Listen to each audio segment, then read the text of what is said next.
What is up? What's happening, everybody? We are back on for another reaction, but we're doing it a little bit different this time. I got the homie Frank Thompson up here with me, and we're fixing to get into his new song, Help. But before we even start listening to the song, man, I was hoping that you could kind of give some insight and just, some backstory on how this record came about. What made you want to make this record? So it started with working inside of this boys' home. I was doing some volunteer work inside of the boys' home, and I think I talked about it last time. Doing a little bit of the things there, and two songs came out of that. Right, Hell Ain't No Home came out of it, and then this one, Help. Right. Yeah. Like I was doing some work with them, and I had worked with them for a pretty extensive time. And I hadn't recorded anything, man. And so when the time came for me to go down to Florida and put in some time with the guys and put in some studio time, all I kept thinking about was these kids, man. That's all I kept thinking about the whole time I was there. And so I couldn't put a pin on it to like how I wanted to go about making any of this for them, right? I think the last time I talked to you, I had said something about how I knew these kids were listening to my songs, because they started asking questions about like my 7 years old remix. They like started asking me questions, and so with that, I was like, okay, so they're like listening to me, and so hold on. Oh, you're good. Anyways, so yeah, they were like listening to my music. And so when I went down there, I was like, well, I know at least 7 young men who's going to listen to anything that I put out. And so I started throwing this idea around, like, what do I want to say to them? So those 2 songs, Hell Ain't No Home and Help. If I think they're doing all right now, right? But if it wouldn't have got any traction at all, I know these young men are going to hear it. Yeah. And that was my audience for when I wrote these 2 tracks. I love that. So that's hard. That's where it went to. So basically, the rest of y'all get to enjoy what I was trying to say to these 7 young men. Yeah, that's hard. That's kind of bass backwards from what I hear the way most people write, but in a good way. That's dope. Well, let's get into this record, bro. I was thinking we could do. If you have anything you want to say at any given moment, just tell me to pause it, and I'll pause it. But I was gonna go verse. And then we could talk about the verse hook, talk about our verse hook, talk about the verse and the hook, and then verse. Is that good with you? Yeah, okay. That's fine. All right, cool. What's up, everybody? I do need to shout out a couple of these people, man. Mama Dawn is in here. Kit, can you see him? Yeah, I can see him. I got my YouTube pulled up here too, man. Good, so good. Because like the last time we did this, it was like we just did the premiere, and I like doing the premiere because I can interact. Talk back and forth. Me too, bro. Yeah. Me too. And I'm ADHD, so a lot of times where I should be concentrating on the content, I'm over here looking at what they're saying.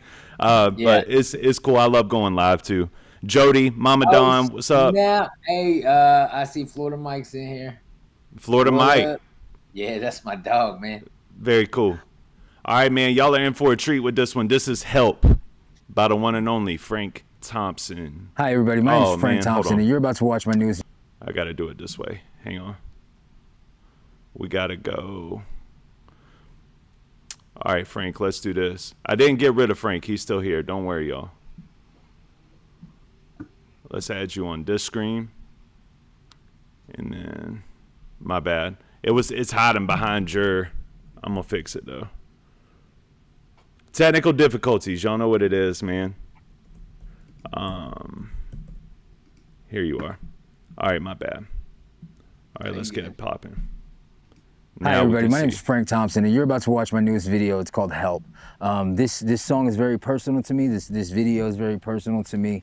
It comes from a place where I was helping kids who are in a DHS holding facility and group homes, and I was just encouraging them, man, that it's okay to ask for help, and that's what I want to say to you. That's what I want to say through this song, is that it's okay to ask for help, whether you're having addiction problems, you're having suicidal thought problems, appreciate you, Lacey, depression problems. Call somebody.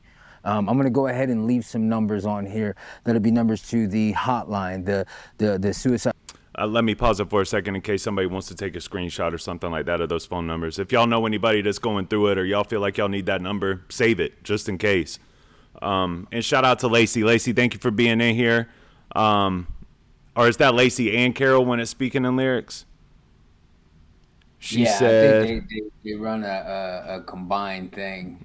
She says, shout out to two of my favorite people. Love you guys. Shout out to two of my favorite people. Love you guys. Thank you. And thank you. She said, LOL, sorry about the double text. Voice to text always doing me dirty. That was funny. Shout out to y'all as well, man. All right, let's kick this off, bro. A prevention hotline or a toll-free number that goes to a 12-step, whether it's Alcoholics Anonymous or Narcotics Anonymous, numbers that where you can find where your local meetings are, wherever you're watching this from. Again, man, it's okay to ask for help, and I promise you, there's somebody out there who would much rather hear from you than have to stand over you, if that makes sense. God bless you guys. Thank you.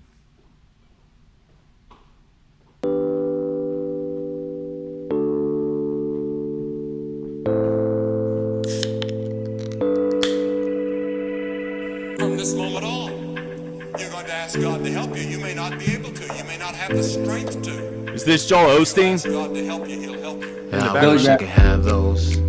Sorry, what did you say? Billy Graham. Billy Graham? That's much better. Much better. Yeah. I thought I was Joel Osteen for a minute. All right, let's see.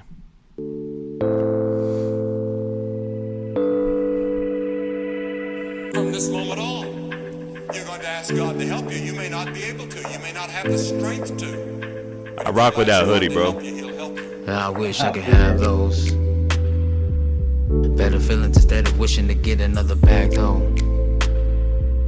Told myself that I put it down and forever got this bad though. Living dead and I never feeling I got it. Looking at my sons through a picture in a wallet. Fit to raise mine and the judge said I doubt it. I've been strong for the ones that want me to die, but alone in the room I break What's down. up, little man? Cry, yelling 10 toes down. I say that with pride, but I know in my heart it's a lie. Feeling alone. Wonder why I always stay running. Die through the dope, let's run it. I was in the hole trying to keep control. Wanna search for the soul, but I know there's nothing. Cause I ain't been feeling like myself. I've been pretending I'm okay, but I'm not well. It's been hell, and that bottle keeps on calling me to pull her off the shelf. Cause I'm not strong enough to deal with this myself. I think I need some help. That's absolute fire to me. I like the hook. I told you when you sent it to me that I like that melody and I like it when you sing like that. Let me break this down a little bit. But also like some of the stuff that stuck out to me, and you can bounce off and say whatever you want to say about it as well. But some of the stuff that really stuck out to me was like telling yourself, we all did that. Like we all, whether it be like beforehand, I used to always be like, man, if I ever get to the point where if I'm on H, like I ain't gonna do that. Like if I get to that point, I'm done. You know what I mean? Or you might say something along those lines, and you don't realize in those moments that you're there before you realize that you're there. And then, you know what I'm saying? It's like at that point you almost feel like it's too late. So then it becomes a different excuse. It becomes the excuse of like, you know, well, I don't necessarily need the H. It's just something that I use when I can't get the pills or whatever the case is. That was my thing, right? So I would touch the hard drugs if I couldn't get the prescription drugs. And it's just always becomes a different excuse every time. Yeah. You know, man, at the very beginning of this, when this opening thing shows up, right, I did the color grade on that. So first of all, my brother Bredwin, he put together all of the footage of me sitting with the liquor bottle. Yeah. You know what I'm saying? And so he did a great job coloring it. I shot all of the other scenes where I'm wearing the hoodie. I shot that in Oregon, and my boy Mike Sons ran the camera, and I edited all those into what Bredwin had already sent me. All right, Frank. With coloring, yeah. Right. Okay. And, so the very beginning shot, right, and I kind of fucked that because the very beginning shot I colored, but I just kind of was doing it on the go, and but the opening scene of it is a bottle of liquor, and then in the background there's a picture of me and my boys, right, and so I'm a very visual person. you know, and I believe there's power in video, there's power in movies, there's power in anything, you know what I'm saying? But I'm also a deep thinker. So it's like the whole setup for this was like there's the liquor bottle in front of me, you know what I'm saying? But the very contrast on the other side of the screen is what it would cost me is my family. Right. Oh, So bro. for me, that picture right there is the battle. You Oh, know what I'm saying? nice. And Yeah. I'm like right in the middle of it. And Yeah. sometimes I get so focused on my problems that all I'm doing is staring at this solution, right? Which is a quick solution.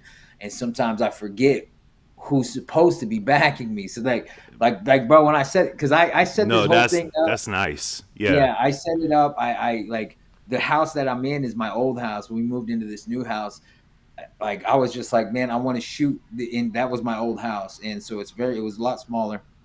And so we had finally moved everything out. And I had a whole different idea for the video, but with moving and tour, I was like, whatever, house is empty, so we're just gonna shoot it. And so I had staged it up to where it would do that because in my mind I was gonna edit all of it. But of course I was like going on tour and I was like, hey, Bredwin, could you know what I'm saying? And Bredwin stepped in and basically like saved the whole thing. Because if not, this video Yeah. wouldn't be out until Christmas, you know? Yeah. Nah, Bredwin's a beast, bro. Bredwin's a beast. He is, dude. Bredwin's dope. So like, But just that idea, alone, dude, that idea is hard, bro. I like that. That's very creative. that idea, conscious or subconscious, is constantly the real battle that wages in my head. Yeah. You know what I'm saying? Yeah. And so, but going into the actual song, right? It starts with, I put myself, like I said, I'm speaking to kids. Yeah. Through this whole song, I'm speaking to teenage boys in a group facility, right? That's my primary target. And so going into the thing, it's like understanding that I have these feelings, right? And none of them are good. It's always seems to have a negative. I always lived in a negative state of emotion, right? And I would look and I would see other people have that hallmark kind of family.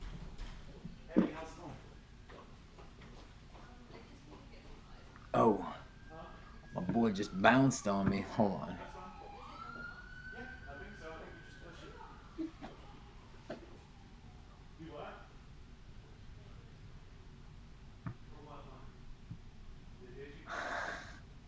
Well, everybody, that's my son. I'm not getting to the chat because my boy just kind of bounced real quick. Bredwin is super talented. He is super talented.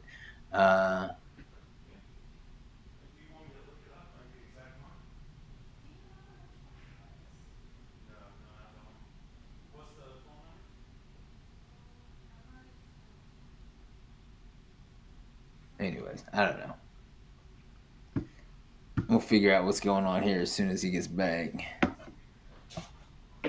Oh. You gonna say hi? Hi. There's a whole bunch of people that are just watching you. I'll be right back, bro. I got somebody walked into the store. If you just want to talk to some of the people in the comments for a second, I'll be back in 2 seconds. My bad, bro. You good? All right. Well, let's just get off in this chat real quick. I can't see the chat, so I'm running off of this YouTube thing up here, which is probably going to be a little dated. It's like a time lapse.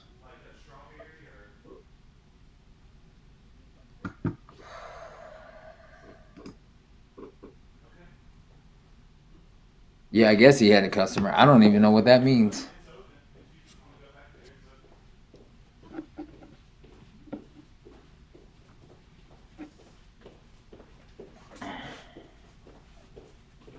We're just going to sit here and just be awkward together, all of us, and him.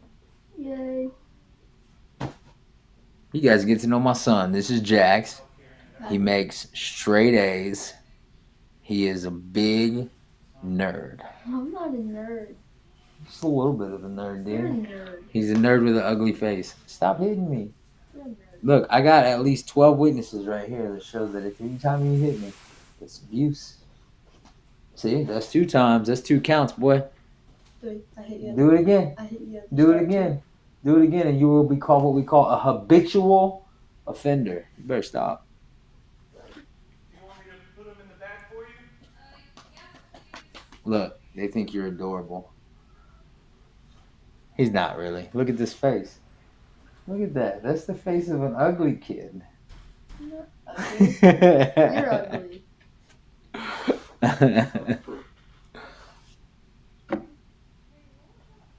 Let's see. He's at a vape shop. Oh, right on. I didn't even know that's what that was.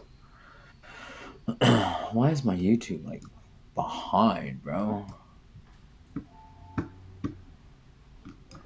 Look, see that? I got you hitting me on this topic, boy. Put them in the back. You want me to get this for you?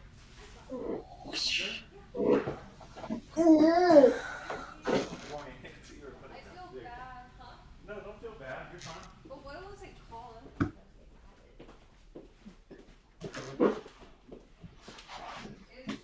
How do you say that word right there? Sephora? Sephora? Hi, Cindy. Sephora. I don't know how to say that. I'm probably butchering your name, and I do apologize, but thank you. The video is crazy.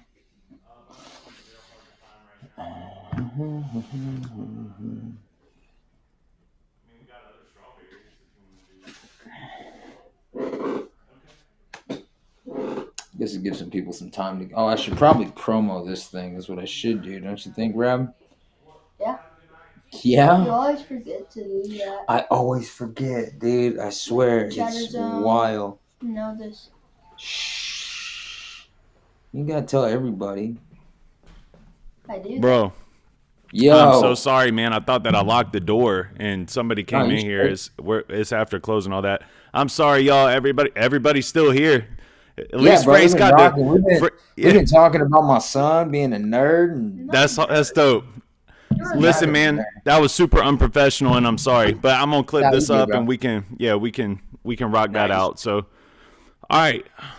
I don't remember where the hell I was at. If anybody remembers where the hell I was at. Hang on 1 second, man. They're coming back inside. Sephora, right? Sephora. Hopefully I said that right now. It is Jax, like Jax Teller. 100%. That's exactly where it came from. It's not Jackson. It's not Jax with the J-A. How would you spell it? C-K? No, it's J-A-X. Just like Sons of Anarchy. I had a thing about naming my kids after things that I like watching. He's Jax from Sons of Anarchy. And then I have another son whose name is Elijah. His middle name is Brody. And I got Brody from Mallrats, if anybody remembers Mallrats. It'll be $5.35. That's all you need. I know Jackson's name was Jackson in the thing, but, you know, whatever. Jackson's kind of a lame. Oh, snap. Motherfuckers can give money on this thing? That's dope. You enjoy it. Have a good afternoon. Do you not know that? Yeah, Elijah was his mother's idea, which is a great name. I'm kind of a Bible nerd, and so I didn't know the significance of the name Elijah at the time that he was born, because at that time I was not into what I'm into now. Hell yeah, somebody knows what Mallrats is. Mallrats is fire. Yeah, I named my son after Brody from Mallrats. That's where he got his middle name. My other son. And then when I showed his mother the movie, she was not happy. And then I think like last year, a few months ago, I showed Brody Mallrats, and he was not as excited about it as I was.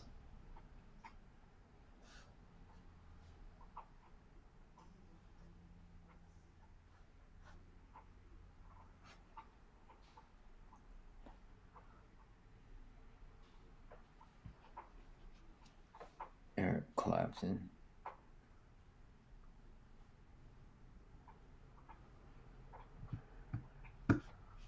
Oh, gang, there's like 15 people in here. I fuck with y'all. That's what's up. According to my calculations, it's 14.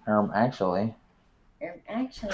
You fucking nerd, dude. You're such a nerd. I'm not a nerd. You're such a nerd.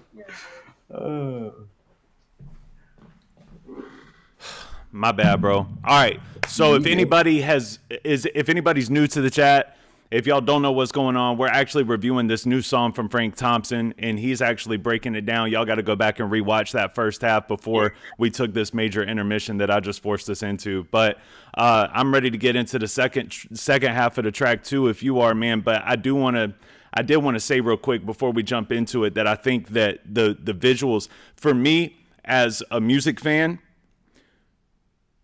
I don't know, man. Videos. I'm a '90s baby, so like I used to go home from school at 3:00 in the afternoon and just turn on TRL, and then I would watch 106 in Park after that. I've just always been like, videos bring the music to life for me. Like, I can't explain the feeling the first time that I saw Stan. It was on video, you know what I mean? Or the first time I heard The Way I Am or Limp Bizkit.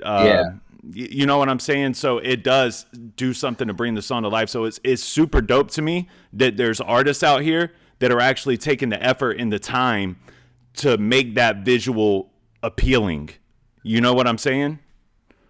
Yeah. I can almost rap all of Mama Don't Cry. Yeah? That's dope. Yeah, my kids listen to my songs. That's dope. Yeah. No, that's good, man. It's good to have that message. Like they listen, you know what I'm saying? They listen. And so I always try to watch it. You know, hold on, man. I wanted to jump back into this verse because I was wanting to explain some things. Yeah. Like, I know I'm where I'm at when I write this stuff, right? Like, I go into it I go there, right? Like, I remember what it felt like. I think what I was talking about was when I was younger, looking at these Hallmark type of movies, and you know, and then you see the kids having Christmases, and you see this, and I remember sitting always thinking like, man, why can't I feel the way that they feel? You know what I'm saying? Like, why don't I ever have that? And as I got older, I realized it was just wanting to feel how they looked, right? But I remember always thinking like, I never have those feelings. The only feeling I ever knew was what it was like to try to get another bag, right? And you know, like a bag, not in the sense of money, you know what I'm saying, but a sack, right? Correct. Trying to stay on one, whatever. And so like that's kind of like the whole thing that I was going through when I was, you know, looking. I remember what it was like when I was told I wasn't allowed to see these guys, you know what I'm saying, and all I had was a picture. You know what I'm saying? Like, and then that was that, and with this picture, I would paint my own imagination what it would be like to be in that position. I'm blessed to be in that position today, right? Like I was just telling a friend of mine earlier, like I'm in the place that I prayed for so long, you know, and so it's so easy for me to lose sight of that, especially with the everyday struggles, you know. But I remember thinking like, my answer to everything. There's a part in here that rang true with me over everything, right? And it was just dilute the dope. Because that was my answer to everything. Right. Just let's run it. You know what I'm saying? Like emotional, bad feelings, whatever. Like that's what I'm going to. I'm gonna crawl in my little hole. I'm gonna find, you know, my little comfort in this hole. I'm gonna dilute my stuff down, and I'm just gonna take one to oblivion. Yeah, no, I dig it. Yeah, I do. And like that in that, it's like a certain cry for help without saying anything. You know what I'm saying? And so like, yeah, that first verse is probably my favorite one. Yeah. No, I like how you're talking about that. I think it's important to talk about where you were in your childhood when you were feeling those moments too. I remember the same thing, like even watching watching boys. I would watch Boy Meets World sometimes, and I would go to that place too where I felt like, dang, man, he's kind of got it. You know what I mean? Like he's got shit going for him, and I'm over here. And I agree with you. I like how you said afterwards that, you know, that's what what you see is what they wore on the exterior is what you are essentially wanting. But I think that that's important into why you feel this need to help the youth. I feel that too. anytime that I have an opportunity to talk to somebody younger than me or help out somebody younger than me that I see going down that path, I'll always try to put my arm around them. And sometimes, man, I'm sure that you can attest, it gets really frustrating.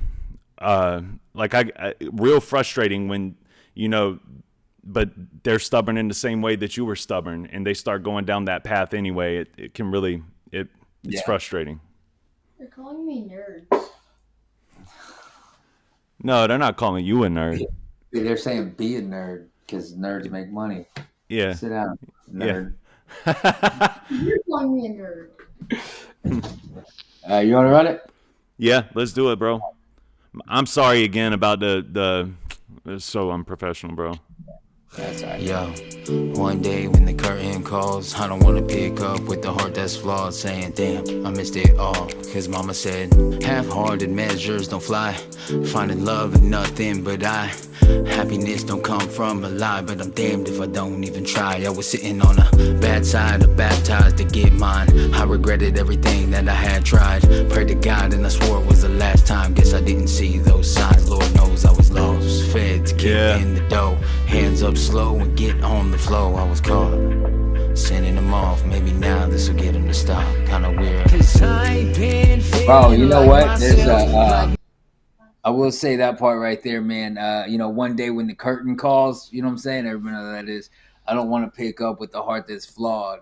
You know what I'm saying? Damn, man, I missed it all. But there's a part in there I was throwing That's around. That's a hard bar, bro. That's a hard bar. I like that. It. There's a part in there though, like, and this just comes from being around the program, right? The Alcoholics Anonymous program, basically my whole life, right? Because my mom, my dad struggled, and then my mom went to the program, and so the second my mom got sober, then she's trying to push this program off on me. But there's something we say in the program, right? And it's half measures avail us nothing, right? If you don't do something to the fullest extent, it's not going to get you anywhere. Right. And so that's where that came from, man. It was my mama saying half-hearted measures don't fly. Like half-hearted measures just will not get you there. And so like that's kind of like how I felt all the time. Right. It was like half-hearted measures don't fly. I'm finding love in nothing but I. Right. I'm finding love in nothing but myself. Go ahead. Happiness doesn't come. It says happiness doesn't come from a lie. Right. This lie that I'm living. But I'll be damned if I don't try, right? So that's like all of that. It's I think going back to the first verse, there's a part that I is in the first verse. Yeah, where it says I'm yelling 10 toes down. I say that with pride, but I know in my heart it's a lie. You know what I'm saying? That goes back to being with the homies, right? You're sitting there and you're like, I'm 10 toes down, bro. I'm fucking we'll ride all the way with it. Yeah. Yeah, but I know in my heart, like, out of pride and ego, I'm going to push this thing to the fullest extent out of so-called loyalty. But in my heart, I know for a fact, like, I don't want to do any of it. Yeah. You know what I'm saying? Like, I don't want to do any of this. Like, I'm saying I'm with you and we'll ride, and I'll ride because of my ego. But in my heart, like, I don't want no part of this, dude. Yeah, but bro. I'm stuck in this place where I've made my entire life this certain persona. And now I have to live up to it. Right. And if I don't, then they're going to talk about me. Then what are they going to say about me? And I'll tell you this, more than drugs and alcohol, right? The one thing that I loved more than drugs and alcohol was the way that you seen me, right? Was the way that you painted me. Yeah. The second they started painting me this person and this and that, I fed into it, right? And anybody who tried to say that I wasn't that, I gave them a reason and to show them, like, no, bro, I'm really that with this. Yeah. And I tell people all the time, bro, I pretended and faked my way all the way to the penitentiary. That fact. You know what I'm saying? Yeah. Fake it till you make it is a real thing. Yeah. Yeah. And then when you're stepping into prison, right, when we come pulling up and we're getting off the county van and you're pulling up to this Supermax facility and you're in this prison looks like a prison, right? I was the first place I went to was Lexington Correctional in Lexington, Oklahoma. And if you look at that, bro, you'll see the double layered fences, razor wires. You pull up on a bus, they open the gate, they let you in. They have the fucking cop down there with the mirror walking under the bus to make sure nothing, you know what I'm saying? Like, and you pull up and you see this place, and it's like, fuck. Mm-hmm. You know what I'm saying? Yeah.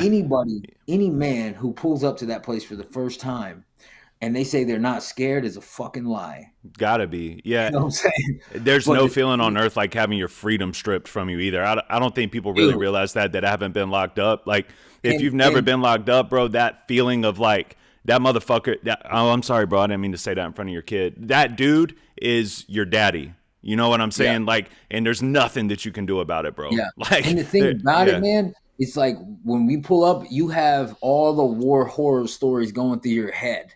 You know what I'm saying? And then you have to find this place where it's like, I'm scared, but I've spent a whole life pretending that I'm not. So now I'm walking in there chest up, head high, and I already look like a target, not only to the police, but to everybody else.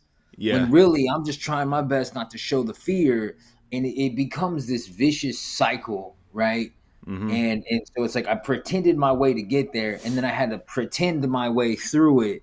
Because a long time ago, I lost the connection of who I really am. That's a good point. Yeah. You know what I'm saying? Yeah. I built an entire life off of fear. And it wasn't the fact that I was afraid. It was more of the fact that at one point in time, there was somebody who made me afraid, and I swore that nobody would ever do that again. You know what I'm saying? Yeah. And so when you're looking at your life through the lens of that perspective, right? Like, then it's not so crazy that a 12-year-old took a gun to a football game. Right. You know what I'm saying? Yes. And when you like, I don't know about you, man, but on the other side of that as well, I would say like the one good thing about living your life, because I relate to what you're saying very heavily, but the one good thing that I found in that is when it came time for that switch to flip and I had to become someone new, it was actually quite easy because I truly didn't, I ain't gonna say easy, but it was a good thing that I didn't know. I didn't even know the roots that I was holding on to at that point. So when it came time to flip that switch and become somebody new and shed that old skin, it's like a relief. It is, bro. It's relieving. It might be the only relief that you have, and it's an opportunity to become an entirely different person with it. And the good thing about it is just being able to say, like, I can really, at this point, like, I can be who I want to be and let that become your reality. Yeah. You know? Yeah. Yeah, man. And I think being around, like, I was always around the church. I remember getting baptized when I was a kid. I didn't really know what it meant. You know, because I didn't really believe like that. Same. But there was even a point where I did believe and I did get baptized, but yet I still try to go and do things my way. You know what I'm saying? And that led me right back to the same place, man. It led me right back to selling drugs, to selling guns, to doing all that. You know, which is why, like, in that second verse, you know, I say I was on the bad side of baptized, right? Like, I was on the bad side of what's supposed to be this sanctification. I'm running back into self. Yeah. You know what I'm saying? It's like you were still thinking about what can this do for me? If you're like me, that's how I was when I first tried to mess around with Jesus. It was like, what can you do for me here? Versus when I really surrendered, it was a total surrender. And that's why I'm thankful for the 12 steps in AA, because that taught me that I needed to surrender. I didn't even understand or comprehend what that meant. But when it came time to do it, it blended so well, man. I'm very thankful for that. But sorry, I didn't mean to cut you off. No, you're good, man. So the end of my run there. So like, after I put my faith in God, and I did the baptizing. I spent my personal time. I developed this personal relationship with God, with the God of the Bible, right? Who I believe is Christ.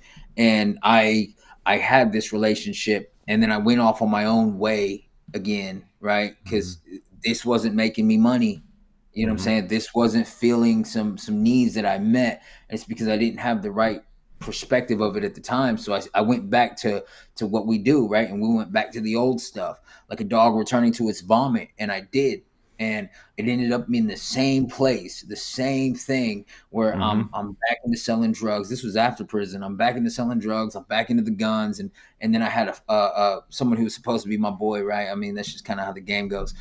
He flipped on me, did a couple controlled buys. The next thing I'm knowing, man, like, feds are kicking in my door. You know what I'm saying? I had the drug task force show up at my apartment, and you know, SWAT, everything. And as soon as I seen him coming, like he had just left my apartment, and then here they come around the corner, and it was like, yeah, that's not coincidental, you know. Jesus was going to use you, bro. Jesus was going to use you. Bro. Wasn't nothing you could do about it. You could try. Yeah, you could try. Jesus needed you, bro. He was, or didn't need you. He was going to use you. I got hit. They found a gun. They found a bunch of bullets. Oh, I think I'm losing something here. But they found a bunch of bullets. You good? You got me? Yeah, you're here. Yeah. All right. But yeah, they found me. They found a bunch of bullets, and you know, it was the whole thing, and they were going to hit me with charges. I was already out, convicted felon with the firearm and all this other stuff. But they had their warrant set up, and I lived in an apartment complex where we had our door number, our apartment number, everything. I lived in a little part of it where it was, I can't remember the apartment number, but then there was A, B, C, and D. Okay. Was the addresses. So depending on the letter of the door, right? And I was in A, their search warrant had D, which was up top. Wow. And so when I got arrested, and my attorney got all of the discovery and everything, and then he could tell that on one of the papers that the warrant had been doctored a little bit to make it look like it was supposed to be an A. But then found another paper where, you know, it was obviously a D, and so because of the inconsistencies, it was ruled their warrant was ruled inadmissible, and so they threw the whole thing out. But I still went to jail for child support because they said we want them off the street. So they found what they could. They found that I had not paid child support, and so they got me with indirect contempt of court, and I sat in county jail for 6 months. Right, so like even in that sense, like had it not been for that oversight on whoever's part, wherever, and you know, and people and the lawyer find, like I would be sitting in prison right now, right? Because like they had me on a 7-year, like it's crazy. You know, and like I go to jail over that, you know, and so there's certain steps that I had to recognize that God was like, look, if you don't straighten this shit out, bro, you know what I'm saying? Yes. Like, you're going to have a ministry, but it's going to be there and ain't nobody going to hear it except for the guys in the walls, you know? Yeah, bro. No, that's real, bro. That's real. Yeah. Which I see it now, which is why I don't glorify it, that life. Right. And because anybody who's truly been in through some things, like you don't hear prisoners of war. You don't hear a lot of people coming back from actual war. And they talk about the battle, right? They talk about the violence, the things. They don't glorify it, because when you've actually been through some stuff and you've seen what people will do to other people for money, the last thing I want to do is come out here and promote that to anybody, right? Because it's a vicious life, bro. It'll use you, it'll abuse you, and it'll throw you out, and it will replace you with somebody you love, and they'll build that person up, and it's the same cycle over and over and over. Yeah. I'm also of the belief that, like, if you shouldn't have to glorify it, you shouldn't have to, but like you could tell your stories, but people, I feel like people can read it on you. You know what I mean? If you're from a certain cloth, I can read it. You know what I'm saying? And I think that other people can read it as well. And what's understood ain't got to be explained anyway. So I love seeing people like you that put Jesus first, because it's, bro, in all honesty, man, it can get kind of lonely at first whenever you make that transition. Like when I first surrendered to Jesus, and I'm also coming off of H and all of that, and I got to leave all of these people, places, and things behind, and I'm starting fresh and starting new. It's scary at first, you know what I mean? But like, it was just me and my wife for years, you know what I mean? And the people, this is what really messed me up a little bit, was people from the past, which I didn't need any kind of acknowledgement from them, but people from the past would look at me like, oh, you're a goody two shoes, you done changed now. And the church looked at me like, oh, you're still one of them. And it was this weird place of like, God, just use me how you want to use me. And I had to really grow into that, and mean it. You know what I mean? Because God, and I think that that's dope whenever I see other people out here that have that grind, because I didn't know many people like that for a long time, even going to AA meetings, and it's still it's your story's different. And to find somebody else who has a story similar, bro, I salute you, man, because it's rare, you know. Yeah, I appreciate it, man. It's crazy. I just got word today that I'm a part of. I just got not accepted, but I got invited to do this thing for the Oregon Juvenile youth facility up in Burns, Oregon, right? So I'm going to be a spotlight artist. I met the guy when I was in Oregon, and we talked a little bit. He tuned into the premiere of the video, and he was like, "Dude, I've been sharing your video with all the people, like all of his staff members and stuff up there, and they're like, we're gonna have this guy on as our spotlight guest on Tuesday. You know, I'm doing a meeting with these guys. I had one today, and I'm just, not just talk about the importance of storytelling when it comes to our youth, right? The importance, especially incarcerated youth, the importance of telling your story, the importance of music and art to give that release, right? To help give them some, and so like that came out of this, which I thought was dope, man. I was, I made a post about it and was like, numbers are cool, views are cool. I sometimes get lost in the numbers, right? But at the end of the day, of course, that's what it's about. Yeah, that's what it's about, bro. It is. It's getting in front of these younger men and saying, you know what? Going back to the fear thing, like you don't have to let these people drive you to be somebody you're not just for acceptance. Yeah. Yes. I love that, bro. I love that. I had a just quick side story real quick. When I first started to kind of grow in my faith and grow into the new person that I was, I guess this was probably about 6-7 years ago or so. It was right before my wife got pregnant with my second daughter. I remember specifically, I went up to my pastor, and I love my pastor, so I'm not bad mouthing him. But at this point in time, I went up to him, and because he goes to the jails and he goes to the prisons, and he's one of, you know what I mean? He goes out there and does his thing. But I was like, I feel like you should, like, whenever they call you for the juveniles or whatever, I would like to share my story with them, share some hope with them. And I remember he was like, I'll think about doing that, man. And he hit me up one day. I appreciate him hitting me up at least and not leaving me on wondering whether or not he was going to do it. But he hit me up one day and was just like, man, I'm afraid that you don't know the Bible enough. And I was like, and I didn't, you know what I mean? But at the same time, I still look at that situation like, bro, that was a fumble, man, because I still feel like I could help so many people and lead them the right way, if you know what I mean. So, but I mean, that to me, that's also God. That was maybe God telling me 6-7 years ago, you weren't ready, bro. And it is what it is. But so I respect that, bro. I think that's awesome that you're able to get in there and help this younger generation of kids out. That's something I haven't been able to do. I noticed that, like, it happens a lot, especially with people in recovery. You get your first, year, within your first year, and your automatic response is, I got to go and share this with the world, and I got to go and try to help save it. You know what I'm saying? And because I did it. And then somewhere, I think it was along, year 2 or 3, I realized it was like, a guy told me like this. He said, Alcoholics Anonymous, Narcotics Anonymous is one of the only places where you can take a broken down person who feels like they're nothing, build them up, and then they start to think that they're spiritual gurus, right? And he said, but then he says, then recovery sets in, and when recovery sets in, that same person will just sit back and just say thank you. Yeah, you know what I'm saying? And I had to get to that.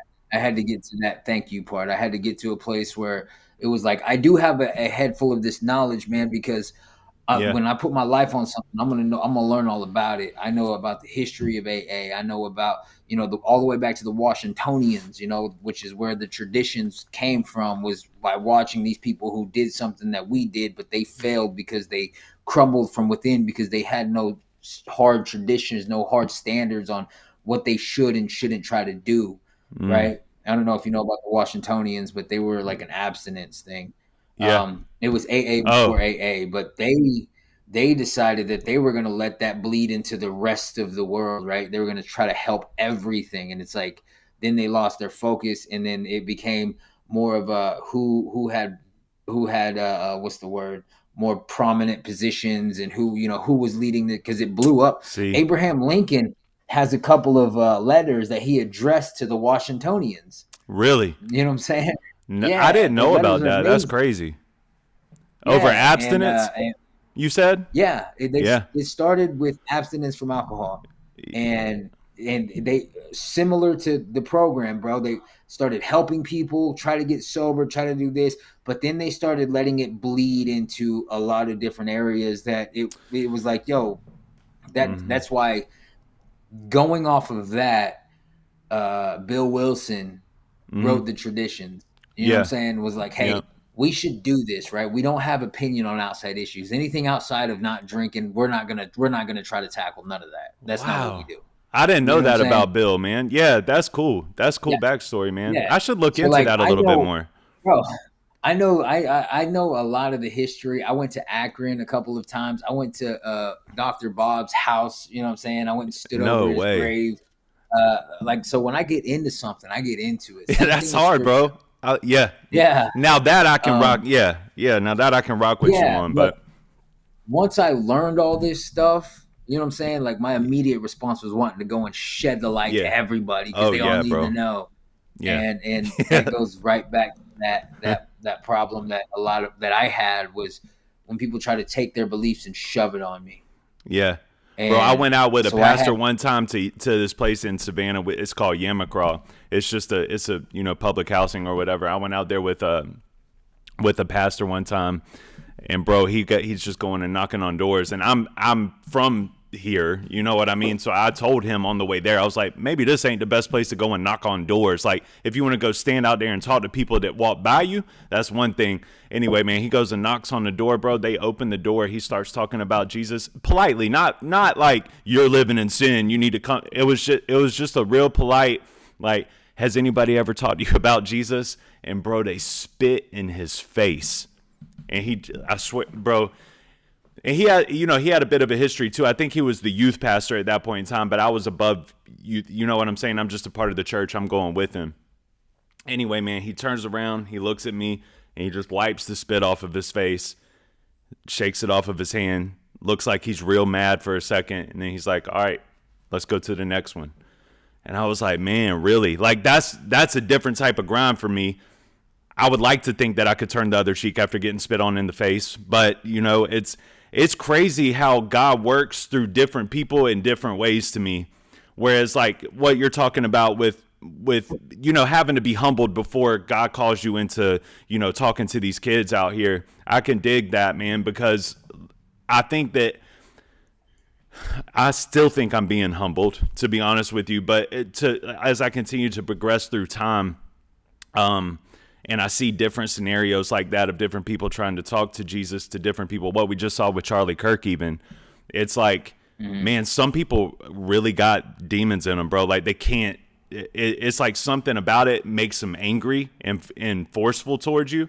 And it's just, to me, when you find somebody that does these things, and I'm telling this to the chat too, like, you find somebody like Frank that can go around and do this with different people and go and talk to these kids in prisons. And I just think that there's something to that. We need to pray for those people and not just salute it, because I think that people like you and people like him need prayer. So I just wanted to say that. That's my 2 cents on it. Yeah. Man, like the whole thing with all of that when it happened, man, I remember sitting back. We were in Indiana. It was one of our days off. We was on tour, and I seen this video, and I seen the video. And when I seen the video, I was like, that's not real. Yeah. You know what I'm saying? And I seen where the forward shot, you know what I'm saying? And then I seen the back shot, like it was 2 videos next to each other. And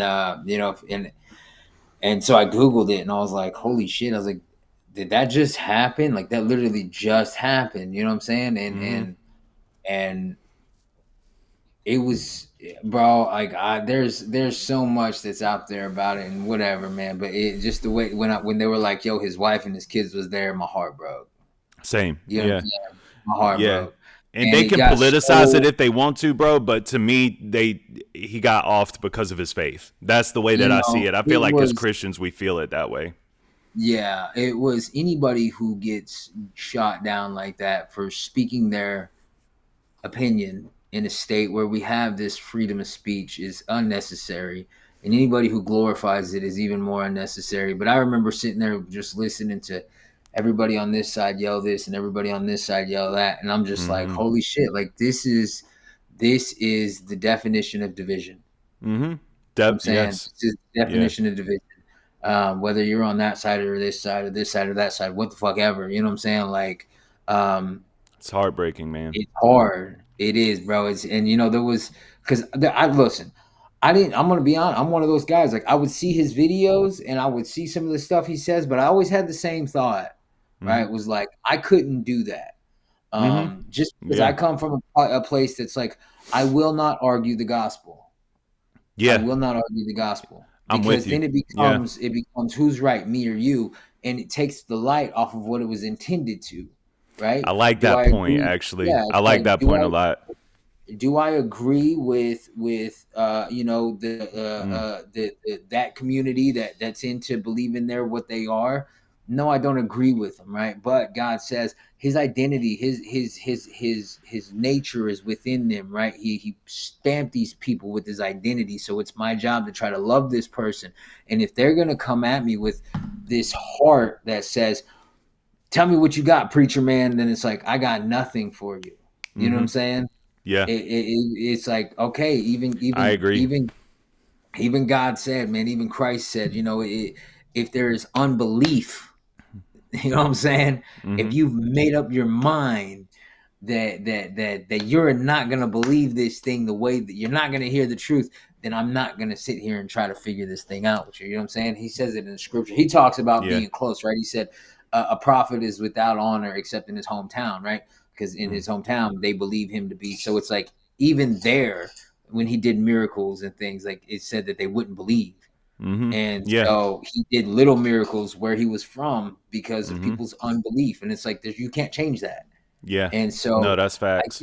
Standing in front of people and arguing it is not the answer. You know what I'm saying? At least for me, but does somebody deserve to be fucking shot down over that? Absolutely not. You know what I'm saying? No, I appreciate your perspective on that. I'm torn on it because I feel like that might have been his way of trying to. That might have been his way. Like, I don't like the gotcha of it. I'm with you on that. But like, if it was in good faith or whatever, I'm all for it. But I think that I appreciate your perspective on that because I agree with it. And a lot of times I think that it was, not necessarily by Charlie specifically, but a lot of times in those moments, it can really be like a gotcha thing where it's like, you're trying to get this person, and that's not biblical. You know what I mean? So I agree. I agree with your perspective on that. Yeah. I think this is probably the only place that I'll ever share that, because usually when people ask me, like, what do you think about this? I'm like, yeah, I don't. Yeah, me too, bro. Me too. It's like the best opinion I can give. I'm like, yeah, I don't. I tend to not. Yeah, dude. I just had a conversation with a liberal guy on my series, a conversation with that you were on. I didn't watch it. I seen that it was on there. Bro. I was gonna go watch it. I made people so mad, bro, because it wasn't supposed to be a debate, but I made the mistake. Remember I told you when I did it, I was like, I don't like going live for a conversation with. Yeah. I should have stuck to my guns. And he was like, nah, bro, we got to go live. And I was like, all right, man, if you think you can handle it. But I was like, you got to remember, we're making content, and I'm trying to spread this content to tons of people, bro. So like those 15 to 20 in the chat, though they're important, let's not make it a conversation with the chat. So we're having this whole thing. He's like, yeah, absolutely. Bro, it took 3 minutes, bro. And he was like, what does the chat say? And then he got triggered and he started saying stuff I don't even know how to debunk or I'm not a debater. I'm a converser. Yeah. So, bro, him and the chat are just going back and forth, and I'm just sitting here with my hand in my head like, this sucks, man. This isn't what I wanted to do. But yeah, that's how I feel like everything turns out these days, bro. Is it just full circle turns into this, I got to get him. And I don't think we can even help it. I think it's just human nature when you're passionate about something to try to, like, even if you don't believe in what I'm telling you, it's like I got to make you believe what I'm telling you. You know what I'm saying? And it's rare that we find people that want to find common ground anymore, because it's all about that moment of you're going to hear what I got to say and you're going to feel it. And it's just, I'll tell you this story. I told it on the Speaking with Lyrics podcast. It was about this guy that I was in prison with, right? And he was a devil worshiper. He was one of my cellmates. and he was an ex-pastor who fell away from his faith and got into Satanism. Really? Right. And so, yeah. And so at the same time, I'm trying to read scripture and I'm trying to do Bible, and I'm like 6 months in, bro. I don't know nothing about this Bible. And so here's this ex-preacher who's a minister. He would walk around, he would do the 666 with his eye, he would throw Satan in signs, he would say like very just rude stuff. And all the way out I remember there. he would taunt me with scripture. He would say, "Hey, do you know how in this one it says this, but then over here it says this?" And and it was confusion, right? It was confusion, and that's what they love to do. They say Satan is the master of deception, the master of confusion, right? It's the spirit of confusion. And so I got to this place where I was getting so confused, and I was praying. I was like, "God, move this guy, move me, move something. Like something's got to give. Like I don't know how to do this. Like I'm trying to be obedient." And I'm hearing nothing, bro. It was like crickets coming from heaven, dog. And finally, I was like, I'm just gonna go beat the shit out of them. And before I did that, I had just gotten a bag of coffee, and and I made 2 cups of coffee, and I walked up to him and I told him that. I said, "You know what, man?" I said, "Check this out. In a spiritual whatever, like you got me beat 10 times out of 10. I don't know what I'm doing here." I said, "But realistically, we're both in prison right now." He was like 55. He was in his mid 50s. I was like 26, right? And so I'm like, realistically, I could fuck you up right now, and there's not a damn thing you could do to stop me. I said, "So how about this?" And I gave him a cup of coffee, and I said, "You leave what you believe over there, and I'll leave what I believe over here." Come on. And and then we ended up talking about basketball, and then he was telling me about his daughters. I was telling him about my sons. And for like another 13 months, we coexisted in the same place and actually enjoyed each other's company. There was a couple of times where it was like I wanted to bring up how I felt God was moving in our circumstances, but it was like I was being reminded, hey, hold on. You gave this man your word that you were going to leave your beliefs parked. And so it was like, okay, very early, God was showing me, yo, it's okay to park what you believe to be decent to another person. Because at the end of the day, that's what we're called to do, is to love one another. Right. Yeah. And so if that means God's not tripping if I'm like, yo, hey, chill for a second. I'm going to go and try to be kind to this guy. Yeah. God would much rather just go be kind and with the spirit that says, you know what, they know who I am. You don't have to be around me for too long before you know who I am, right? And who I represent. But the fact that yes, sir, everybody who's on tour, I just went on tour with, all of them will tell you, like I don't push it on nobody. I don't bust up. I had a Bible with me the whole time I was on tour, right? And I'm not trying to hit nobody with it. I'm not pulling it out. But I don't think that's the way either. No. But when they ask me a question, it's like, okay, now you opened the door. I'm going to step through because you asked. Yes. And if you're asking, and it's okay. People are going to get it. They don't believe whatever. And it's like, yo, first things first is I'm not going to come at you like I have all the answers to this thing either. I think if anybody says that they know the Bible and they know it 100 and they have all the answers, you should run the other way because they're obviously lying. Yeah, you know what I'm saying?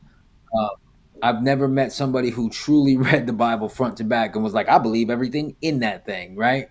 Like, I believe it on faith, but as I'm reading it and taking it for what I'm reading, there's things in there. I'm like, okay, dude, like, you're just going to have to tell me how you did that when I get up there because I'm having a hard time understanding this of right course. Here. Like, no, yep. And I think that a lot of it too, man, like, it's precedented on faith for a specific there's a specific reason that like everything in our relationship with him is precedented on faith, right? Like, and I think that like I have these arguments with people all the time. They're like, okay, you're a Christian, and it like mind boggles them. Like, I believe the Bible to be truth, 100% true, but I'm with you. Like, some stuff I don't get, some stuff I can't explain, and some stuff I don't understand the context within the bounds of what you're even speaking from.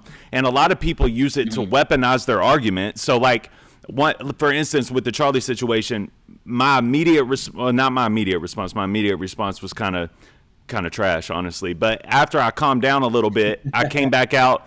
I got back on here and I was like, listen, this is what God has put on my heart. I think the way out of this is forgiveness. And this is before Erica Kirk did her forgiveness speech. And I'm like, I think the way out is forgiveness. People were not trashing me, but they were in the comments like, Nelson, not right now. You know what I mean? It's wartime. I want blood. And I understand that. Like, I felt anger too. But I guess what I'm trying to say is, like, people would use like Old Testament scripture to try to back up why they felt violent. You know what I'm saying? And I'm like, well, that's Old Testament. That's old law. I'm not even going to have the argument with them, though. I'm like you. I just see the comment and I'm like, salute, bro. Because New Testament law, love God, love your neighbor. You know what I mean? And if I feel in my heart of hearts, if I can live by that code, then the fruits will show. The fruits of the Spirit will show through me. I can be a light at the top of the hill for other people. And I'm doing God's work. I don't need to have a biblical argument with everybody, right? And I think that that's the bullseye. And I think that it's like a dartboard, man, where you got a bullseye. Jesus died for your sins. He's your Savior. He's the Son of God. Everything on the outside of that, bro, it, like the way you get baptized, the church and the doctrines of the church, and like there's all these circles. They just get wider and wider and wider to where like you're losing focus on that bullseye. The bullseye is the bullseye. You know, man, it's like it's human nature for us to complicate everything. Yeah, facts. You know what I'm saying? Like, that's too easy. All I have to do is believe, and that's it. And they're like, well, believe and it's the and part, right? Yeah, like bro. The and, you know, Baptists think you got to get rededicated on Sundays and Wednesdays. You know what I'm saying? And the Catholics have a whole thing that Catholics do. And exactly. And, you know, there's just a number of them, you know, so it's like there's always that Jesus and, right? And it's funny because I see it the same thing inside the program, right? We got these 12 steps and AA has a certain way they do it. And then Narcotics Anonymous was like, you know, they were like, oh, we don't feel a part here, right? And so they break off because they were a part at one point, and then they broke off and be called the Other Anonymous, and then eventually became Narcotics Anonymous. And they're like, we're going to do these out of a book. Only we're going to do it this way, and you can't say this, and you can't do. And then CR comes around, and CA, and then, you know, Codependency Anonymous, and like all these things. But it's all the same steps. Exactly. But it was kind of like, this is our way of doing it. Yeah. And so all that extra, but at the end of the day, it's like, did you get the message? Yeah, bro. You know what I'm saying? Did you get the message? Yeah. You know what I'm saying? My first NA meeting, bro. My first NA meeting, I walked in there, bro, and everybody was giving me hugs. I was like, I don't know if I'm into all the hugging, bro. I always stuck with AA because, like, people in NA were, like, so extra to me. But I appreciated it nonetheless because some people need that, you know? And I agree with you, though, man. The message is the message. That's what you need to get. That's the focus. That's that bullseye. So, bro, we got to get to the rest of your video. Yeah, my bad, bro. A conversation with Frank Thompson part 2, baby. Myself, I've been pretending I'm okay, but I'm not well. It's been hell, and that bottle keeps on calling me to pull her off the shelf. Cause I'm not strong enough to deal with this myself. Facts. I think I need some help me, I can't help myself. I lost everything inside my hell, and I was selfish, stuck inside my cell, and I only care about myself. Feeling like I know it's a dead-end road, and I know that I'm doing wrong, and it's killing me. At times we need reasons to change, and that helpful hand got in the way. Cause Lord knows. Cause I ain't been feeling like myself. I've been pretending I'm okay, but I'm not well. It's been hell, and that bottle keeps on calling me to pull her off the shelf. Cause I'm not strong enough to deal with this myself. I think I need some help. And then the second thing You sing well, bro. That word believe means more than just believing with your mind. It means committing yourself, your total self to Christ as Savior and Lord. From this moment on. No, that's amazing, bro. I love the singing on it, and you can rap too. I saw that that Instagram this is off topic, but I saw that Instagram post, bro, where you were spazzing out on stage, and I was like, dog, Frank, you was getting after it, bro. A lot of times, like, Hard Target and Simple Man, like my wife, well, Simple she did like, but Hard Target she didn't really rock with off of watching music videos and stuff. But when we went to that tour, bro, my wife was 100% sold on Target. Target ended up being like her favorite performer there. And I'm like, it's funny how seeing somebody do something live can really transform your experience. Like, so I thought you killed that, bro. I thought you killed that one little segment, man. I wish I could have came out and saw the show, bro. I appreciate it. Yeah. So yeah, man, I know, going back to this thing right here, so this whole song could be summed up on that last word, on the last line of that bridge there. It says, at times we need reasons to change and a helpful hand guiding the way. You know what I'm saying? Whatever your reason may be, whether it's you're tired of running into walls, or whether it's you have kids trying to shadow box in the background, whatever it may be, whatever your reason is, at times we need reasons to change. And when you decide you're going to make that change, bro, I've never met somebody who was like, oh, I just decided to change my life around and I didn't need nobody. Mm-hmm. You know what I'm saying? I didn't need some kind of guidance. I didn't need a true north, whatever it may be, right? So then it's like, yeah, dude, whenever you're ready to change, you need somebody. You need help, man. You need help. I didn't get here doing everything that – if I was to say that I got here doing all this stuff, I would not only be disrespecting – first of all, my Lord and Savior, I'd be disrespecting my homies, man. Dirty, Target, OT, bro, Overtime, putting me on his tour for July and getting in front of people. You know what I'm saying? Like, there's so many people who reached out and they thought, hey, you seem like a good dude. You have a good work ethic. You know what I'm saying? Like, you don't mind getting out here and getting dirty with us and figuring this thing out. Why don't you jump in? Yeah. And it was one of those things. It was like, if it wasn't for them, I wouldn't be here, right? I'd still be just flipping out little songs on freaking SoundCloud. Yeah, and I think that's the importance of being able to go back and see those kids, or going back to those AA meetings and seeing those people that are coming in and they're totally, totally messed up, bro. And it just reminds you, like, oh yeah, every time I try to take control of the wheel, that's what happens. You know what I'm saying? That's what I've always loved about AA in general is the ability for them to see you in a better place, to give them motivation, and of course the ability for them, or for you to see them, to have that remembrance of, oh yeah, let me make sure I don't end up back in that situation if possible. But not just that, bro. The one day at a time structure is such a cheat code in life. Everybody should do it that way, bro. But whatever, like do what you want to do. But one day at a time, one step at a time, one goal at a time, bro. One everything at a time is the way to attack life. I wish people really understood There's a guy that I spend a lot of time with. A couple of guys that I spend a lot of time with, man. But all of them, I think I told you this, they all got decades of sobriety. One of them's got 50 years, right? Just got 50 years this year. And he's the first one that'll tell you. He's the first one that'll tell you. He'll say, the only way that you got more sobriety than me is if you woke up before me. Hey. Because I only got the one day. Yeah. Right? And it's funny because this is from a guy who's been doing it for 50 years, bro. And he'll be the first one to tell you. He'll be like, you got more time than me if you woke up before me, because I can't stay sober off of yesterday. You know what I'm saying? Sheesh, bro. That's powerful. So yeah, dude. And so, like, in learning that, we all only have today, right? Because I can use my clean time as my little ego pump up too. You know what I'm saying? Like, of course, it comes in way different places, man. But when I'm sitting with the guy who's got that much time and he's as humble as he is, especially about his sobriety, and he's the first one to talk about, like this, it's a one day at a time thing. Consistently being around the program and not just being around it, man, like he loves it in a way that a man would look, because you know what I'm saying, like he doesn't have a wife, you know what I'm saying, so like the way that you would see how passionate somebody is in speaking about the person they're spending their life with, he's that way when it comes to talking about this program, right? About how crucial it is that he continues to find other people, alcoholics, that he spends his time with, that he talks to, that he works with, because it's just who he is now.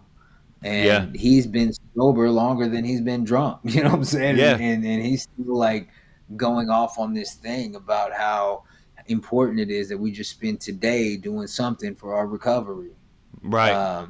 That's important, man. It's important. It's important for me to look at life like that. I agree. Me too. Me too, bro. I'll get caught up. I'll live my next 5 years in the moment that I'm sitting here in this chair. Yeah, bro. You know, and ego itself is a hell of a drug, bro. Ego itself is a hell of a drug. Like, it is. Like, I tell people all the time, they'll be like, bro, you deserve this, or this person deserves that. I'm like, deserve is a hell of a word, bro. That's a hell of a word. I don't even rock with it. Like, I think Kendrick had that song on his newest album. It's called Man in the Garden. And I like the song. I think it was written really well. I think he attacked it really well. It's a dope record. But Kendrick says over and over and over again in that record, because I deserve it, because I deserve it, because I deserve it. And I'm like, bro, that's pride. That's pride talking. And pride comes before the fall. It's such a profound word, man. Like, and I feel like once you let go of that word and feeling like you deserve everything, I feel like that's when God actually starts to bless your life. You know what I'm saying? And that, I don't know, man. Deserve that's attached to ego, and that's attached to pride for me. It's just yeah. I know. I get it a lot, man. When people see what I've been through and they hear my story, you know, the first thing that they'll say is, "You should be proud of yourself. I'm proud for you." And then, you know, I've just had to kind of just put that in a place in my heart. It's like, they don't see it the way that I see it, right? Like, because I'm just what you get when you choose to surrender every day. You know what I'm saying? So it's exactly. Like, in a whole lot of ways, I'm not the one who got me here, right? I just chose to surrender to the process, whatever that looks like. You know, and so, but for the average person, they see it as a redemption story, right? Which is kind of like human nature. We all want some kind of redemption story. Everybody wants to believe in something. And so when they hear that and they see that, you know, they think, "Oh man, I'm so proud of you," and I'm so proud. And so I've just had to learn how to say thank you instead of correcting. Same. You know what I'm saying? Yeah. Like, just yeah. thank you, bro. Thank you. I appreciate it, because I know it's coming from a sincere place for them. It is. You know, and it's like, so it's just like, all right, man, I understand what you're saying. I understand what you're saying. Yeah, it is, man. I asked the chat real quick too if they had any questions before we get out of here, but I do want to say one more time, Frank, before we do head out. Like, bro, I appreciate you coming onto the channel and sharing your just continuously sharing your story and providing hope. And you're a hell of a guy, man. I really do appreciate you, and I appreciate your story and your sentiment and everything that you stand on. And you're always welcome on here, man. I'll always do something with you if you want to do something. Always, man. Always. Sephora said, yeah, we deserve eternal flames. Everything we get contrary is a gift. That's a good way. It's honestly a good way to look at life. I mean, it sounds kind of dark, but it's a good way to look at life. All right, first of all, hey, I see someone talking about south of the Red River, dog. Well, you can't talk to me about Texas this week, all right? You talk to me about Texas next week. And then, no, I seen somebody here talked about advice for people dealing with mental health issues, or is it health issues? With health issues? Yeah, you see that? All right.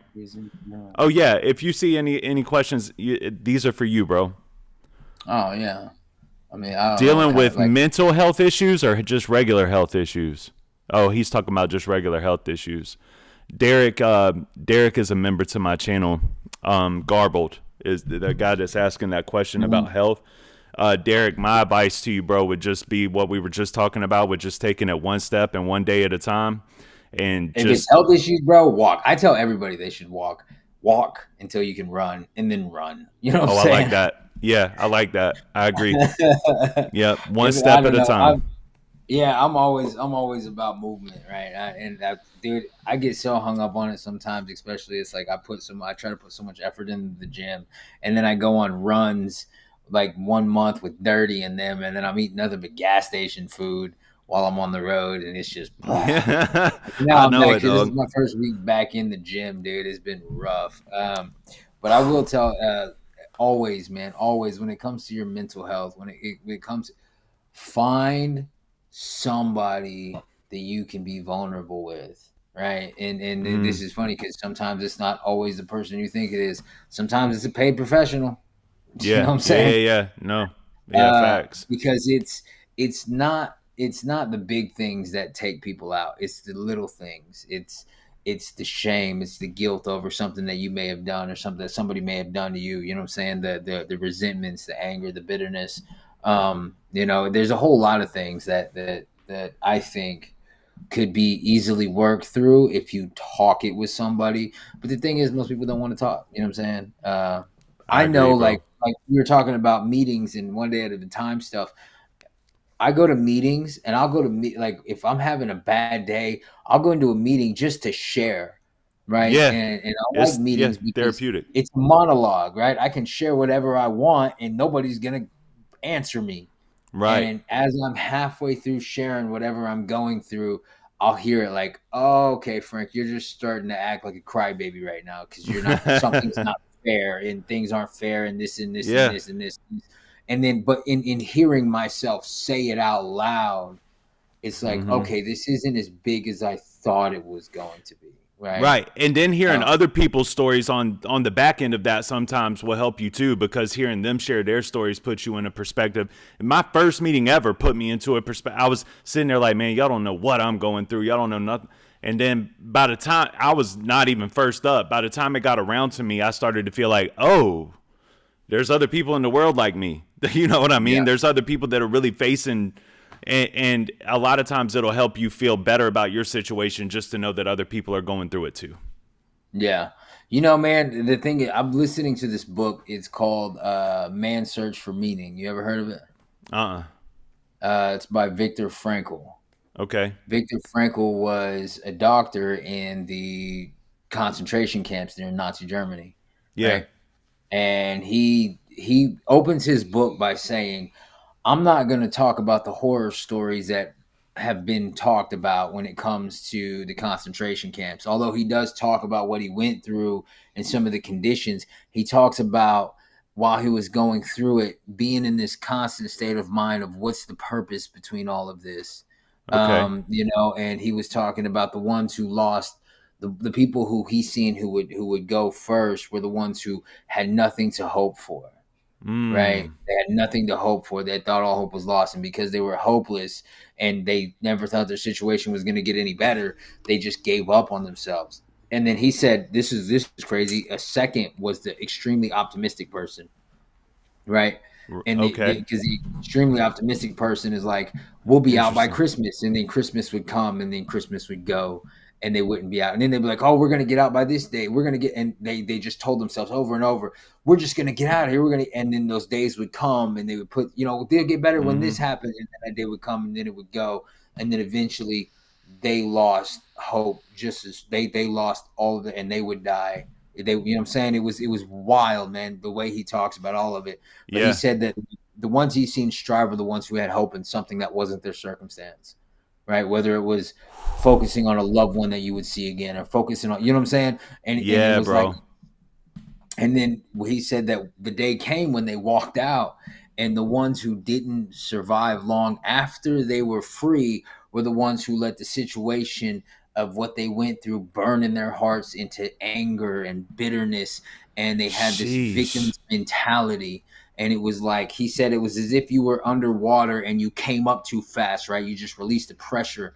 It was like that sometimes these people would, when they got out there, they just had so much anger from this victim mindset.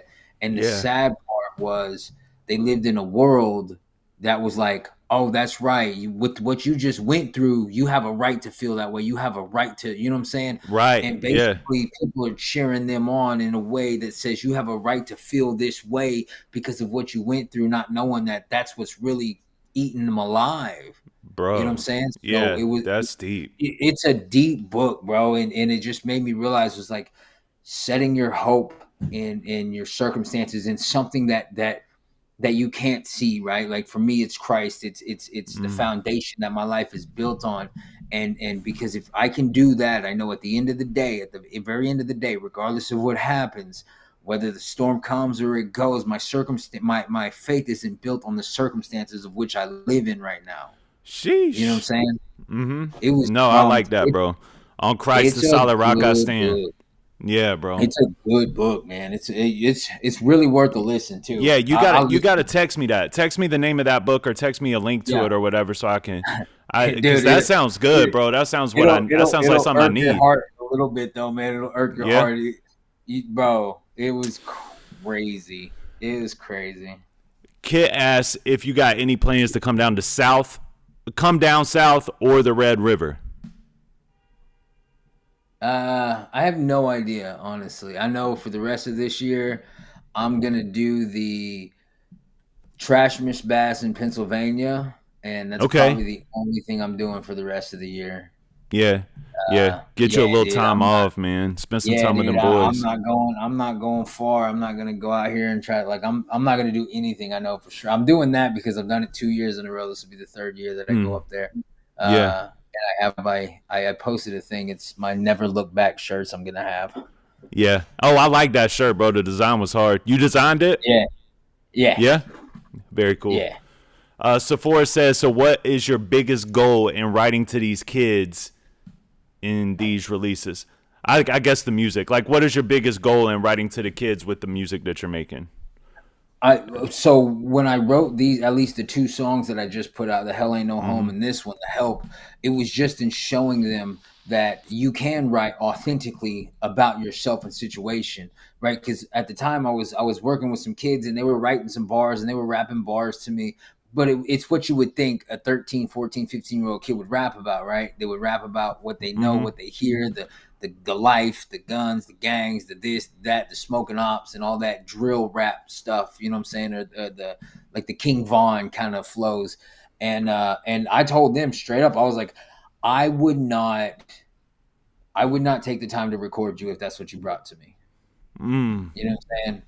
Because I don't care about the language. I don't care. It's about the context. And if it's not coming from the heart, then I don't want to waste my time on it. Yeah. No, I agree. I agree. So, it takes a certain type of maturity to get to that point, though, man. And that's what you got to remember. I'll challenge you in that way whenever you do, which I don't think you'll struggle with. But when you talk to these kids, man, I'm going to tell you this just as somebody that, like, God didn't put it in my path for me to help kids out, but God has put it in my path over and over and over again for me to kind of put my arm around one person at a time, right? And I'll try to help out this one person. They seek for help. I give them a blueprint. I help them. I try to put them on the right path. And the one thing that I'll tell you, man, that I have to remind myself all the time is that patience is the number one thing, because they don't see things the way that you see things yet. And you have to kind of remember who you were when you were at your worst in order for you to teach them in the right way, I feel like. You know what I'm saying? So that would be my only thing in challenging you with that youth, man, is just always remember, you know, don't get too agitated and aggravated with them just because they don't hear you at first. It takes time, you know? I've had to learn that. 100%, man. 100%. Yeah.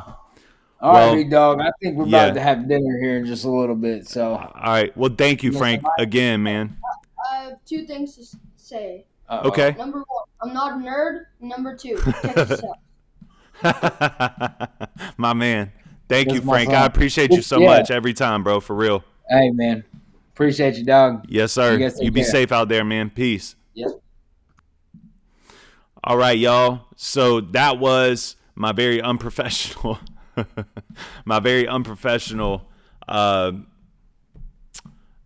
review of Frank's song Help. I'm sorry that I had to leave right dead smack in the middle of the song, man. I felt so bad about that, man. But thank you guys for rocking with him and talking with him and keeping everything entertained while I had to take care of that problem. I'm going to figure out a way to kind of chop that out of the video and re-upload this as just its own video. And I almost feel like this was just a conversation with, honestly. It turned out to be real good. I appreciated it, and I appreciate you guys. Thank you, Mama Dawn. Thank you, Jody.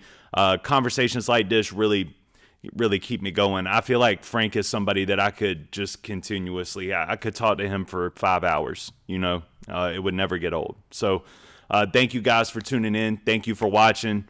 I don't have any kind of crazy outro to give here, except for if you're watching this in the chat, not in the chat, 2 years down the road, 2 months down the road, tomorrow, whenever you see this, if you need help, the one thing that I hope you take away from this video is that you can't do it alone. And that's the most factual thing that I can tell you. And I think that Frank would back it up. Well, he did back it up. You have to get help. Whatever help you decide to rely on, I can't tell you where to put your reliance. But what I can tell you is that you can't do it alone. You can't make it through alone. If you're sick, you need doctors. If you're dope sick, you need a strategy. You need somebody to watch over you while you detox. You need a plan moving forward in life. If you're coming out of prison and you're trying to figure out a way to make sure you don't end up back in prison, find somebody that's successfully taken that road and gone down it. Find guidance, and don't lose hope in your search for help. And that would be my 2 cents at the end of this video. Thank you guys so much. Thank you, Derek, for staying the whole time. Thank you, Jody, for staying the whole time. Mama Don for staying the whole time. Sephora. I've seen a lot of you guys' names in here the entire time, and I do want y'all to know I appreciate y'all so much. Thank y'all. I will see y'all on the next one. I'm out. Peace.